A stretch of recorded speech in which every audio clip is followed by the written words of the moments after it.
तलत साहब और नदीम साहब ने तो खैर ग्राउंड पे जाके बहुत कुछ करके हमें बताया कि लोग क्या सोच रहे हैं, क्या कह रहे हैं, लेकिन अब लोगों ने कर दिया है। आज नदीम मलिक साहब, आपके ख्याल में लोग निकले हैं, नहीं निकले हैं, क्या किया आज लोगों ने?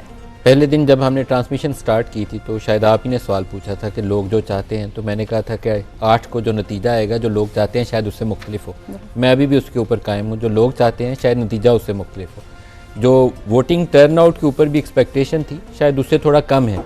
अभी तक जो फर्स्ट हाफ था उसमें तो ज़्यादा कम था, सेकेंड हाफ में थोड़ा पिकअप हो रहा है, लेकिन आई बिलीव कि मे बी बिलो 50।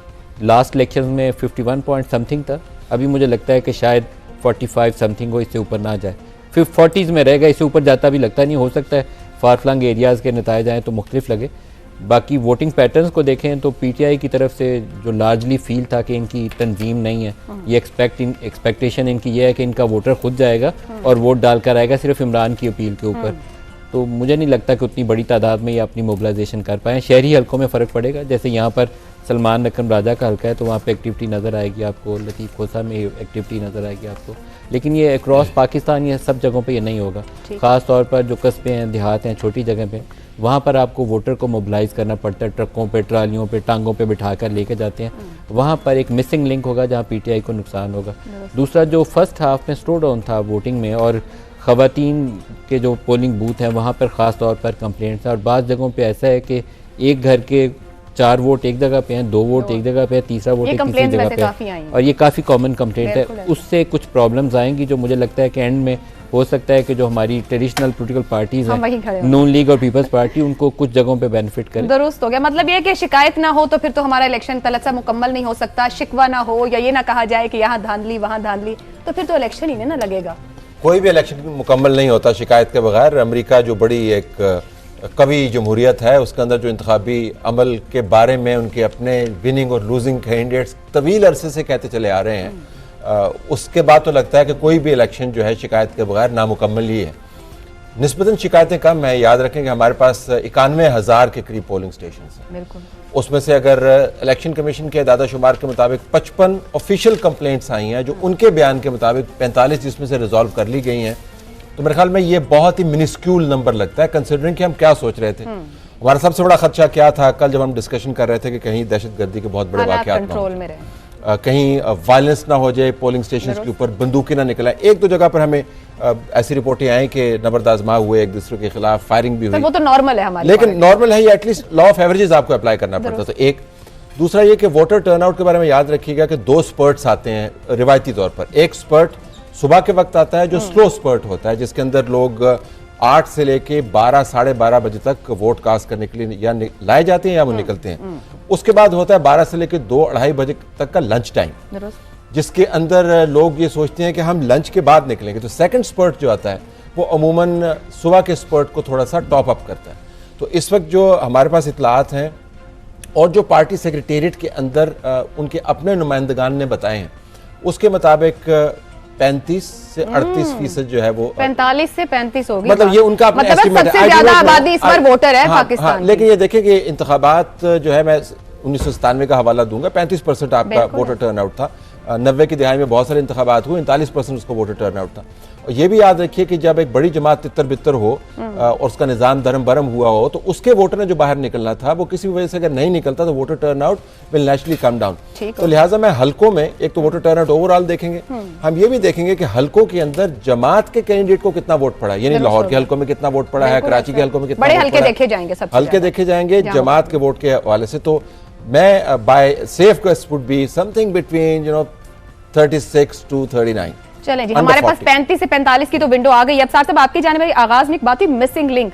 अब हम जब कहते हैं कि 12,85,85,000 से ज्यादा वोटर है और बहुत ज्यादा चार्ज्ड है, यूथ है, निकलेगी, आप आज के दिन को देख के कहां पहुंचे? क्या कोई आज आपको भी कोई मिसिंग लिंक दिखता है?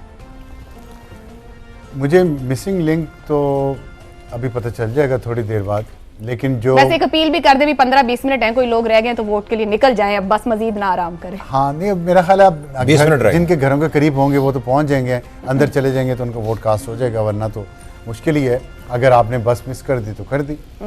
लेकिन मैं जो सुबह से सोच रहा हूँ, एक तो आज अफसोसनाक वाक़या जो हुआ डेरा इस्माइल खान में पुलिस वैन पे अटैक हुआ जिसमें 4 पुलिस वाले शहीद हो गए, तो ये एक बदकिस्मत वाक़या था, कल भी हुआ और आज भी।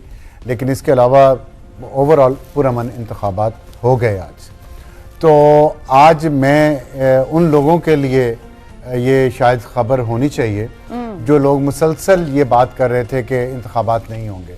तो मैं इसका क्रेडिट देता हूँ इलेक्शन कमीशन ऑफ पाकिस्तान को और तमाम उन लोगों को जो इस इलेक्शन प्रोसेस में इन्वॉल्व हैं। उन्होंने इस वक्त को मुमकिन बनाया जो लग रहा था कि शायद मुमकिन ना हो, और जिसमें कुछ भी छोटा सा वाक़या भी इस मुल्क में होता था तो कहा जाता था इलेक्शन मुलतवी कर देने चाहिए। अगर जितने अच्छे से आपने अप्रिशिएट किया ईसीपी को, अभी इलेक्शन के बाद अगर तमाम सियासी जमातें इस एफर्ट को अप्रिशिएट करें, बात तो करना चाहिए ना सियासी जमातों को। चाहिए, सियासी जमातों को ये इंतखाबात से बेहतर उनके लिए ईद तो कोई हो ही नहीं सकती। मैं तो कह रहा हूँ पूरी कौम के लिए ये एक नया आगाज है। और एक तो इलेक्शन हो गए आज, तो इसलिए वो आवाजें याद रखे अवाम भी कि जो मुसलसल ये कहे जा रहे थे कि इलेक्शन नहीं होने चाहिए, मुलतवी कर देने चाहिए, तो अभी भी आज शाम के बाद भी वो नई अफवाहें फैलाएंगे, नई बेयकीनी फैलाएंगे। टर्न आउट आप कहां हैं? अच्छा, टर्न आउट की बात जो है ना, देखें टर्न आउट पे जो इन्होंने कहा है कि वो मैं तो अभी भी इस पे कोई पेशीन कोई नहीं करूंगा जब तक कि फाइनल फिगर नहीं आ जाता। तो पूरे मुल्क से खबरें आ रही, थोड़ा अंदाजा तो बन रहा है। अंदाजा देखिए, मैं खबरें अंदाजे पे ही है ना, अंदाजे पे वो डायरेक्ट मैं अंदाजे को फिर एक और अंदाजा दे दूं, मैं नहीं मुनासिब समझता। मैं समझता हूँ जो फैक्ट्स एंड फिगर्स है ना, वो दे स्पीक फॉर देमसेल्फ। अभी कुछ देर में पता चल जाएगा। और ये बात दुरुस्त है कि कभी आपका पिछली दफ़ा 51% था शायद, और उसकी वजह यह थी कि जिस तरह उन्होंने कहा एक बहुत बड़ी जमात उस वक्त मौजूद थी, तितर बितर नहीं हुई थी। और दूसरी वजह यह थी कि उस दिन आरटीएस बैठ गया था, और आरटीएस बैठने के बाद जो बक्से भरे गए थे वो भी रिफ्लेक्ट हुए थे उस हाई टर्न आउट में, जो शायद 51% पिछले दफ़ा भी नहीं था। तो हमारे यहाँ यूजुअली जो टर्न आउट है वो 35 to 45% के दरमियान में होता है। 2013 में भी आई थिंक 53% है। मेरा तो पिछले 2013 53%। ठीक है, जो भी उसमें भी इल्जामात लगे थे। बिल्कुल, इल्जामात के बगैर फिर वही बात आवाज वहीं से हुआ था। वो तो 4 हल्के खोलने, इसलिए मेरा ये ख्याल है कि 40 प्लस जो भी है वो गेन है। चलें जी शहजाद साहब, अब ये कहिएगा कि अगर ये 40 प्लस हो रहा है तो किसी के फायदे में है आपके ख्याल में? क्योंकि 50, 51, 53 हम जा चुके हैं पहले, कहाँ देखते हैं? देखिए, फायदे की बात तो नहीं है, ये तो एक उम्मीद की बात है। उम्मीद तो सबको होनी चाहिए और है।